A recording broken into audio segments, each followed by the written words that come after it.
আসসালামু আলাইকুম। আজকে আমি আপনাদের সাথে একটি দুর্দান্ত মুভি এক্সপ্লেন করতে চলেছি। বর্তমানে বাঙালিদের মুখে শুধু একটাই নাম, খাদান। দেবের এই মুভিটি রিলিজ পেয়েছে কয়েকদিন আগেই। দেবের যতগুলো অ্যাকশন মুভি ছিল তার মধ্যে এই মুভিটি সবথেকে এগিয়ে থাকবে তা আশা করা যায়। আজকে আমরা দেবের এই খাদান মুভিটি এক্সপ্লেন করব। মুভির সম্পূর্ণ বিষয়বস্তু সম্পর্কে জানতে ও বুঝতে ভিডিওটি সম্পূর্ণ দেখুন।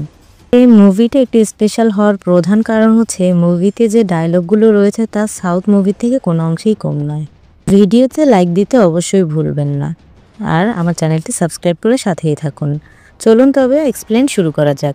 মুভির শুরুতেই দুজন বন্ধুকে দেখানো হয়, আর এখানে দুজন বন্ধুর মধ্যে একজন হচ্ছে শ্যাম, একজন হচ্ছে মোহন, আর মুভির মূল নায়ক হচ্ছে শ্যাম। আসলে বাইকে করে তারা দুই বন্ধু ট্রেনের পিছু ধাওয়া করছিল। এক পর্যায়ে দেখা যায় শ্যাম একটি হাতুড়ি বের করে ট্রেনের কন্টেনারগুলোতে বাড়ি মেরে মেরে সেগুলো খুলে দেয়। আসলে এগুলোর মধ্যে ছিল সব কয়লা। শ্যাম এবং তার বন্ধু মোহন ট্রেনের সব কয়লাগুলো একটি ট্রাকে করে নিয়ে এক জায়গায় চলে যায়। এখানে আমরা একজন ব্যবসায়ীকে দেখতে পাই যে মূলত ওই কয়লাগুলো কিনবে। কয়লাগুলোর পরিবর্তে ওই ব্যবসায়ী খুব সামান্য টাকা দেয়। তখন মোহন বলে, এতগুলো কয়লার বিনিময়ে সামান্য এই কিছু টাকা? আর তখন সেই ব্যবসায়ী তাকে উত্তর দেয়, যা দিয়েছি তাই নিয়েই সন্তুষ্ট থাক। আরো বলে যে তোর নিজের যে যোগ্যতা তাতে তুই কি লাখ টাকা আশা করছিস? আর তখন এই কথা শুনে শ্যামের খুব মেজাজ খারাপ হয়ে যায়। তখন শ্যাম একটা ধমক দিয়ে তাকে বলে, এই ন্যায্য দাম দেন, নয়তো তোর খবর আছে। এই কথা বলার কারণে ওই ব্যবসায়ীর সাথে থাকা কিছু গুন্ডাপান্ডা শ্যামের গলায় ছুরি ধরে, আর বাকি গুন্ডাপান্ডাগুলো খুব হাসাহাসি করতে থাকে। এসব কর্মকাণ্ড দেখে শ্যামের মাথা খুবই গরম হয়ে যায়। সে ওই লোকটির হাত ছুরি দিয়ে কেটে দেয়। পরের সিনে দেখা যায় থানায় ফোন করে কেউ পুলিশকে ইনফরমেশন দিচ্ছে যে শ্যাম এবং মোহন কয়লার খনি থেকে কয়লা চুরি করে পালিয়ে যাচ্ছে। ইনফরমেশন পাওয়ার সাথে সাথে পুলিশ শ্যাম এবং মোহনের পিছু নেয়। দেখা যায় যে পুলিশ গাড়ি নিয়ে তাদের মোটরসাইকেলের পিছনে ধাওয়া করছিল, আর তারা আত্মরক্ষার জন্য একটি জঙ্গলের দিকে যেতে থাকে। আর তখন কিছু ছাগল তাদের বাইকের সামনে চলে আসে, আর এমন পর্যায়ে গাড়ি নিয়ে পুলিশ কোনোভাবেই যেতে পারছিল না সামনের দিকে। তখন তারা ওখানেই আটকে যায়। আসলে এখানে ছবির নায়িকাই ওই ছাগলগুলোকে ছেড়ে দিয়েছিল। এরপর দেখা যায় ওই নায়িকা এবং শ্যাম এক জায়গায় দাঁড়িয়ে কথা বলছিল, আর তাদের চালচলন কথাবার্তায় মনে হচ্ছিল যে তাদের মধ্যে একটা সম্পর্ক রয়েছে। দৃশ্য পরিবর্তন হলে দেখা যায় শ্যাম এবং মোহন কিছু লোক দিয়ে মাটি খুঁড়ে কয়লা সরাবে। ঠিক তখনই এমন সময় ওই জমির যে সর্দার সে ওখানে চলে এসে তীর নিক্ষেপ করে। যখন শ্যাম এবং মোহন জানতে পারে তাদের শ্রমিকদের আটকে দিয়েছে ওই এলাকার সর্দার, তখন তারা বন্দুক নিয়ে ওই এলাকায় পৌঁছায়। এরপর দেখা যায় ওখানে এসে সর্দারকে হুমকি দিতে থাকে শ্যাম এবং মোহন, কিন্তু ওই সর্দার তাদেরকে বলে যে আমাকে হুমকি দিয়ে কোনো লাভ নেই, তোমরা একটা গুলি চালালে এই গ্রামের 100 জন লোক তোমাদের মারবে। শ্যাম এবং ওই সর্দারের মধ্যে প্রচুর কথা কাটাকাটি হতে থাকে। এক পর্যায়ে ওই সর্দার তাকে বলে, তুই যদি এক বাপের বেটা হোস তাহলে অস্ত্র ফেলে দিয়ে আমার সাথে কথা বল। এরপর দেখা যায় শ্যাম খুব রেগে গিয়ে সেই অস্ত্র ফেলে দেয় এবং গিয়ে ডিরেক্ট ওই সর্দারের গলা চেপে ধরে। তখন দেখা যায় সর্দার বলতে থাকে, আমাদের জমিতে তো আমাদের হক রয়েছে, আমাদের হক যদি কেউ মেরে দেয় তাহলে আমরা কি খেয়ে বাঁচব? শ্যাম তাদের সমস্যাটা বুঝতে পারে আর তাদেরকে কথা দেয়, আমি তোমাদেরকে কথা দিচ্ছি যে আমি থাকতে তোমাদের কেউ কোনো ক্ষতি করতে পারবে না এবং তোমাদের সব হক আমি আদায় করব। এরপর দেখা যায় শ্যামের সাথে ওই গ্রামবাসীর খুব ভালো একটা সম্পর্ক হয়ে যায়। এরপর দেখা যায় শ্যাম এবং মোহনের নাম পুরো গ্রামে ছড়িয়ে পড়ে, এমনকি তারা রাজনীতিতেও জড়িয়ে পড়ে। একদিন এক এমএলএ তাদের সাথে দেখা করতে আসে। এসে শ্যাম এবং মোহনকে বলে, তোমাদের অনেক হিম্মত রয়েছে, তোমরা আমার সাথে বন্ধুত্ব করবে। মধ্যেই দেখা যায় ওখানকার গ্রামে কিছু বোম ব্লাস্ট হতে থাকে, আর তখন ওই লোকটি মানে এমএলএটি বলতে থাকে শ্যাম আর মোহনকে যে আমাদের এখনই এই মুহূর্তে এখান থেকে পালাতে। এমএলএ যখন ওখান থেকে পালিয়ে যেতে চায় তখন শ্যাম তাকে বলে, বন্ধু বলেছেন, তাহলে পালিয়ে কেন যাবেন? কিছুটা যান দেব, কিছুটা যান নেব। আর এই ডায়লগটা খুবই দুর্দান্ত ছিল। পর দেখা যায় শ্যাম একটি কুড়াল নিয়ে বাইরে আসে, আর সেই লেভেলের একটি মারামারি হয়। মারামারি শেষ হবার পরে আমরা জানতে পারি মুভির শুরুতে যে ডিলারের সাথে শ্যামের ঝামেলা হয়েছিল সেই ডিলারটি আসলে এই এমএলএর লোক, আর তাই এমএলএ এসেছে শ্যাম এবং মোহনের সাথে বন্ধুত্ব করতে। পর দৃশ্য পরিবর্তন হলে আমরা দেখতে পাই শ্যাম এবং মোহন দুজনেই বিয়ে করছে তাদের পছন্দের নারীকে। দিন দিন তাদের দুজনের পপুলারিটি বাড়তে থাকে এবং কি তাদের শত্রুও বেড়ে যেতে থাকে। এরপর দেখা যায় হসপিটালে শ্যামের স্ত্রী একটি বাচ্চা হয়েছে, বাচ্চাটি ছিল ছেলে। এর মধ্যে দেখা যায় মোহন এসে শ্যামের কানে কানে কিছু বলছিল, মানে এখানে বোঝাই যাচ্ছিল যে কোনো ঝামেলা হয়েছে।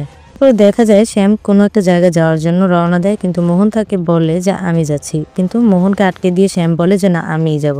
তারপর দেখা যায় ওই যে সর্দার সেও তাকে আটকায়, কিন্তু ওখানে শ্যাম তাকে উত্তর দেয় যে আমি বাঘ মারতে যাচ্ছি না, আমি বিড়াল মারতে যাচ্ছি। এরপর দেখা যায় শ্যামের সাথে ওই গুন্ডাগুলোর অনেক মারামারি হয়। আসলে এই গুন্ডাগুলো হচ্ছে ওই দিন ওই গ্রামে যে ব্লাস্ট করেছিল এমএলএ কে মারার জন্য, এরাই হচ্ছে সেই গুন্ডাগুলো। মারামারির এক পর্যায়ে শ্যাম তাদের বলতে থাকে তোরা কি ভেবেছিস পরিবার নিয়ে ব্যস্ত আছি তার মানে অ্যাকশন ভুলে গিয়েছি। মারামারির এক পর্যায়ে সেখানে পুলিশ চলে আসে, আর একটা পর্যায়ে সে ভুলবশত একজন পুলিশের পেটে ছুরি ঢুকিয়ে দেয়, আর এর কারণে তাকে অ্যারেস্ট করে পুলিশ। তাকে রিমান্ডে নিয়ে বেধড়ক মারা হয়। এরপরে দেখা যায় তার স্ত্রী জেলে তার সাথে দেখা করতে আসে আর খুব ভেঙে পড়ে, কান্নাকাটি করতে থাকে, সেখান থেকে চলে যায়। এর পরের দিন দেখা যায় শ্যাম নিজেই গলায় দড়ি দিয়ে আত্মহত্যা করে জেলের ভিতরেই।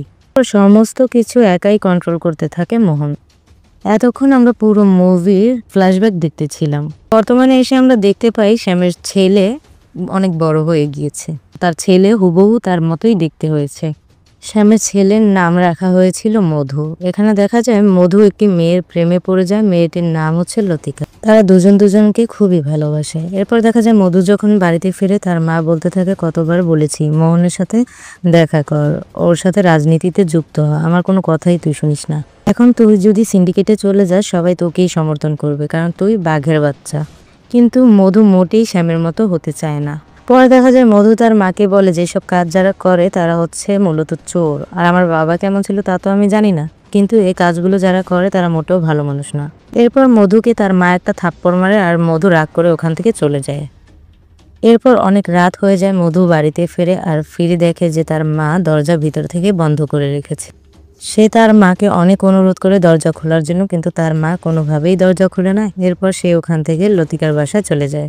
এরপর দেখা যায় লতিকাকে মধু বলতে থাকে আমি তোমার বাবার সাথে দেখা করতে চাই, আর লতিকা তাকে বলে তুমি যদি আমার বাবার সাথেই দেখা করতে চাও তাহলে দরজা দিয়ে এসো, জানালায় কেন।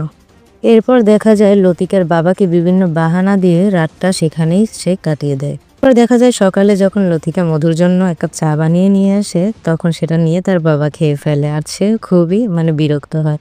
পরের সিনে আমরা একটি ছেলেকে দেখতে পাই যে হচ্ছে মোহনের ছেলে, আর সে হচ্ছে অভিনয় করতে চায় একটি অ্যাকশন মুভিতে। পাশে একটি মেয়ে বসে থাকে, মেয়েটিকে দেখে সে ক্রাশ খায় আর তার শরীরে একটা মাখন মাখন ভাব চলে আসে। তখন ডিরেক্টর তাকে বলে যে তোমার দ্বারা অ্যাকশন ফিল্ম হবে না। ডিরেক্টর তাকে বলে তুমি অনেক কিউট, তোমাকে দিয়ে রোমান্টিক ফিল্ম হবে, কোনোভাবেই অ্যাকশন ফিল্ম হবে না। মাখন তাকে জবাব দেয় আমি অ্যাকশন ফিল্মই করব। পরে দেখা যায় মাখন ওখানে থাকা একজন লোককে হঠাৎই গিয়ে হুমকি দিতে থাকে আর বলতে থাকে আমি তোমাকে মেরে ফেলবো, খুবই অ্যাকশন নিয়ে। তখন দেখা যায় ওই লোকটি ভয়ে ওখানেই প্যান্ট নষ্ট করে ফেলে। পরে গিয়ে মাখন ডিরেক্টরকে আবার জিজ্ঞাসা করে এখন বলুন তো আমাকে দিয়ে অ্যাকশন ফিল্ম কি হবে না? তখন ডিরেক্টর বলে হ্যাঁ হ্যাঁ হবে হবে। এরপর মাখন বলে আমি হব সিনেমার হিরো আর এই মেয়ে হবে সিনেমার হিরোইন। এরপর দেখা যায় একজন মুরব্বী লোক বোম ব্লাস্টে মারা যায়। তাকে মধু খুবই পছন্দ করত, আর মধু খুব কান্না করতে করতে লোকটির কাছে যেতে চায়, তার লাশ ওখান থেকে নিয়ে যেতে চায়। কিন্তু ওই যে সর্দার মামা ছিল মধুর, সে মধুকে বাধা দেয়। সে বলে খাদানে যদি কেউ ওইভাবে মারা যায় তার লাশ নেওয়া হয় না। মধু কোনোভাবেই মানতে চাচ্ছিল না, সে চাচ্ছিল ওই মুরব্বীর লাশ ওখান থেকে নিয়ে যেতে। কিন্তু এই নিয়মটা সর্বপ্রথম চালুই করেছিল মোহন এবং শ্যাম, আর এখন সমস্ত বিষয়গুলো সামাল দেয় হচ্ছে মোহন। কারণে দেখা যায় মোহনের কিছু গুন্ডা পান্ডার সাথে ওখানে মধুর বিশাল আকারের ফাইট হয়। এরপর দেখা যায় লাশটিকে একটি পাহাড় থেকে ফেলে দেওয়া হয়, আর এখান থেকে মধু দৌড়ে গিয়ে সেই লাশটিকে উদ্ধার করে আর বলতে থাকে যে মানি না এই নিয়ম, আর এই নিয়ম যদি চলতেই থাকে তাহলে আজ থেকে খাদান বন্ধ। এরপর দেখা যায় ওখানে মোহনের ছেলে মাখন চলে আসে। এরপর দেখা যায় মাখন এসে মধুকে অ্যাটাক করে, আর এরপর এখানে মধু আর মাখনের মধ্যে একটা ফাইট দেখা যায়। এরপর দেখা যায় মারামারির এক পর্যায়ে সেখানে মোহন চলে আসে, আর মোহন দূর থেকে মধুর ফাইটের স্টাইল এবং অঙ্গভঙ্গি দেখে শ্যামের কথা মনে করে যে সে অবিকল তার বাবার মতো হয়েছে, আর এগুলো দেখে সে খুশিই হয়।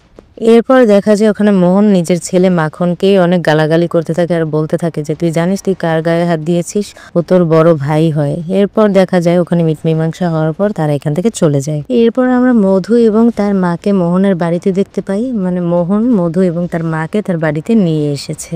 আমরা দেখতে পাই গ্রামের সর্দারও সেখানে আসে, কিন্তু মোহন জোর করা সত্ত্বেও মোহনের বাড়ির মধ্যে সেই সর্দার প্রবেশ করে না। এরপর দেখা যায় খাবার টেবিলে মোহন এবং মধু কথা বলছে। মোহন মধুকে বলছে যে আজ আমি যা কিছুই অর্জন করেছি সবই তোর বাবার জন্য, তাই এসব কিছুর অধিকার শুধু তোর। তুই আমার সাথে হাত মেলা, আমার সাথে কাজ কর। কিন্তু মধু কোনোভাবেই তার সাথে কাজ করতে রাজি হয় না।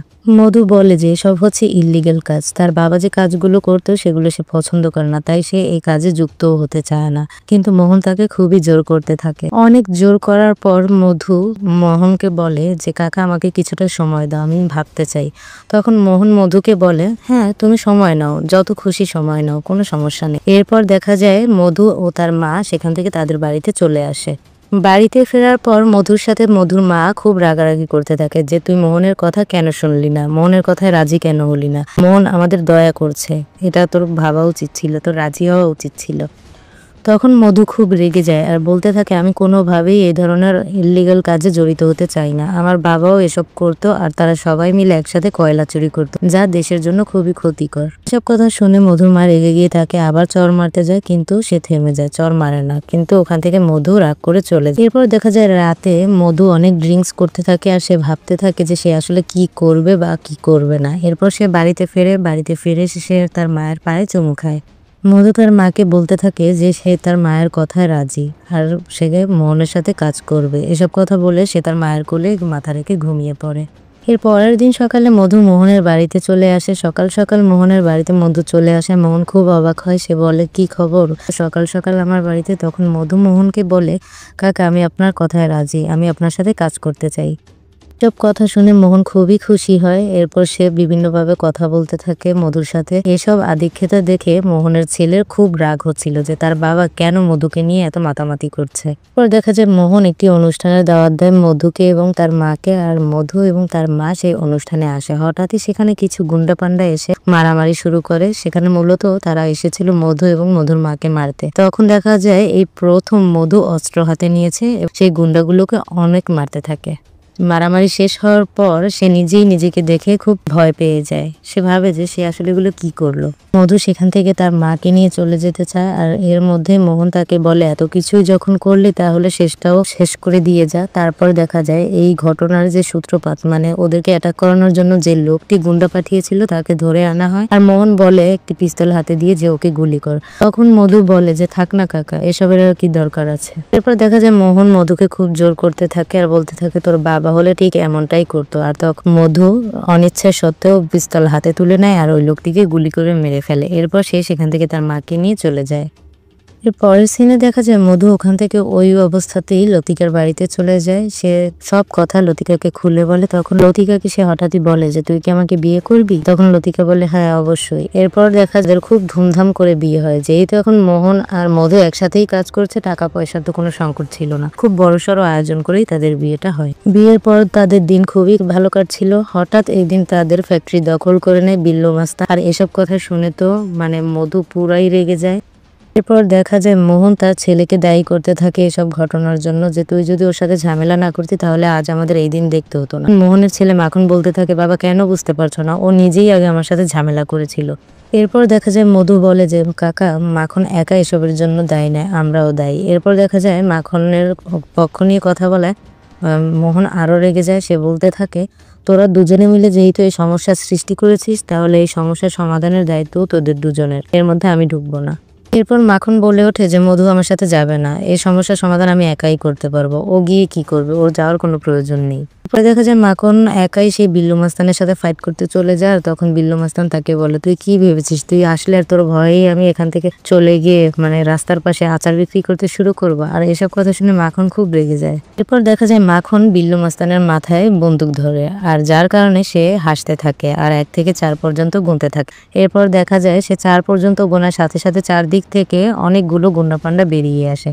সব গুন্ডা পান্ডা এসে মাখনের মাথায় বন্দুক ধরে, আর তখন বিল্লু মাস্তানও তার মাথায় বন্দুক তাক করে। আর এমন সময় সেখানে মধু চলে আসে। মধু চলে এসে সেখানে মাখনকে একটা থাপ্পড় দেয়, থাপ্পড় দিয়ে বলতে থাকে এই সব কিছু তোর জন্য হয়েছে, আজ তোর খবর আছে। এসব কথা বলে সে বিল্লু মাস্তানের হাত থেকে পিস্তলটা নিয়ে নেয়, আর নিয়ে সে সেখানে বিল্লু মাস্তানকেই গুলি করে মেরে ফেলে। এরপর দেখা যায় ওখানে থাকা সকল গুন্ডারা মধুকেও তাক করে বন্দুক, আর তখন 20% অফার করে মধু।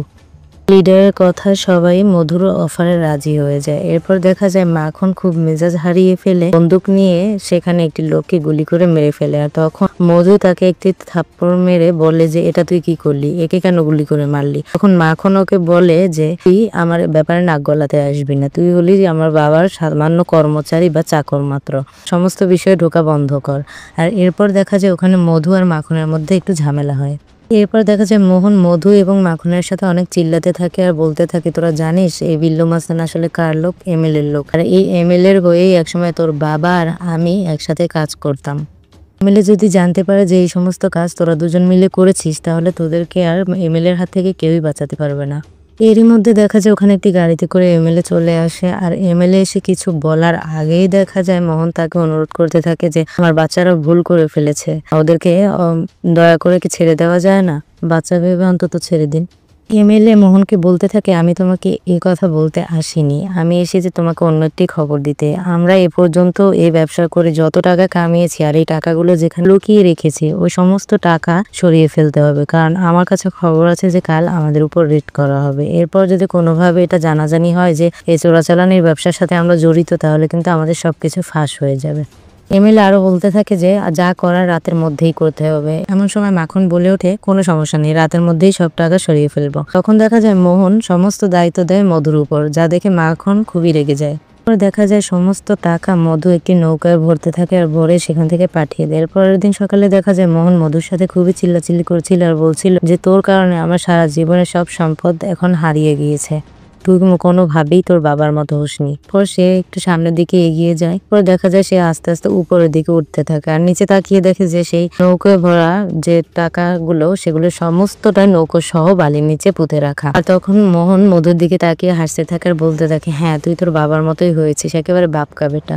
এরপর থেকে দেখা যায় মধু মোহনকে সব বিষয়েই অনেক জ্ঞান দিত যে কিভাবে কি করলে তারা আরো উপরে উঠতে পারবে। এরপর কিছুদিন গেলে তারা অনেক সুনাম কামায়, অনেক সম্পদ কামায়। এরপর দেখা যায় বাইকে করে মধু একদিন কোথাও একটা যাচ্ছিল, এমন সময় প্রতিমধ্যে দুটো লোক তাকে থামিয়ে বলে যে একটা মেয়েকে কিছু গুন্ডারা উঠিয়ে নিয়ে গিয়েছে। তখন মধু তাদেরকে বলে যে তোমরা বাড়িতে চলে যাও, তোমাদের মেয়ে অবশ্যই ঠিক সময়ের মধ্যে বাড়িতে পৌঁছে যাবে। এরপর মধু মেয়েটিকে রেস্কিউ করে যাওয়ার সময় পথিমধ্যে তাকে পুলিশ ধরে তাকে বলতে থাকে যে এই মেয়েটাকে কি তুই উঠিয়েছিলি? তখন মধু বলে, না এই মেয়েটাকে আমি উঠাইনি, বরং আমি আরো রেস্কিউ করে নিয়ে এসেছি। তখন পুলিশ তাকেই দোষারোপ করতে থাকে। তখন মধু বলে যে তাহলে তোমরা মেয়েটিকে জিজ্ঞাসা করছো না কেন? তখন দেখা যায় মেয়েটি বাইক থেকে নেমে এসে মধুর দিকেই ইশারা করে। আসলে এখানে সমস্ত প্ল্যানটে মাখন করেছিল, সে চেয়েছিল এভাবে মধুকে ফাঁসিয়ে দিতে। এরপর দেখা যায় পুলিশ মধুকে অ্যারেস্ট করে সেলে ঢুকিয়ে দেয় আর পরদিন সেখান থেকে মোহন তাকে এসে ছাড়িয়ে নেয়।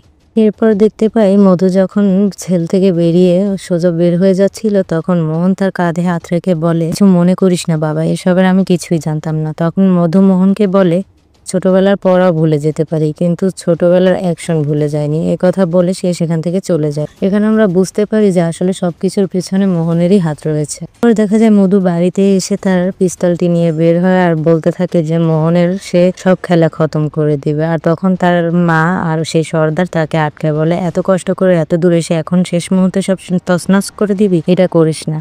কিন্তু মধুকে কোনোভাবেই আটকানো যাচ্ছিল না, সে বের হয়ে যাচ্ছিল। আর ঠিক তখনই তার মা গলায় একটি ছুরি ধরে বলে যে আজ যদি তুই ঘর থেকে বের হোস তাহলে এটাই হবে আমাদের সিঁড়ি দেখা।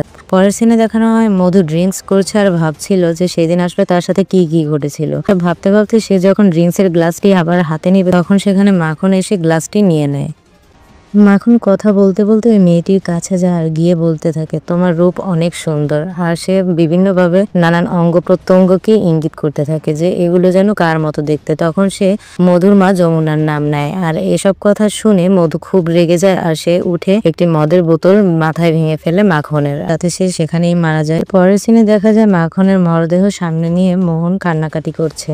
এরপরে দেখা যায় মধু সে এমএলএ এর কাছে যায়। তখন এমএলএ মধুকে বলে যে মোহনের মাথায় তো কিছু একটা চলছে। আর এর মধ্যেই মোহন এমএলএ কে ফোন দেয়, ফোন দিয়ে সে মধুর সাথে কথা বলতে চায়। যখন মধু ফোনটি ধরে তখন সে বলে যে তুই আমাকে যে ফ্যাক্টরিটি উপহার দিয়েছিলি সেখানে চলে আয়, আমাদের পারিবারিক সম্মেলন হবে।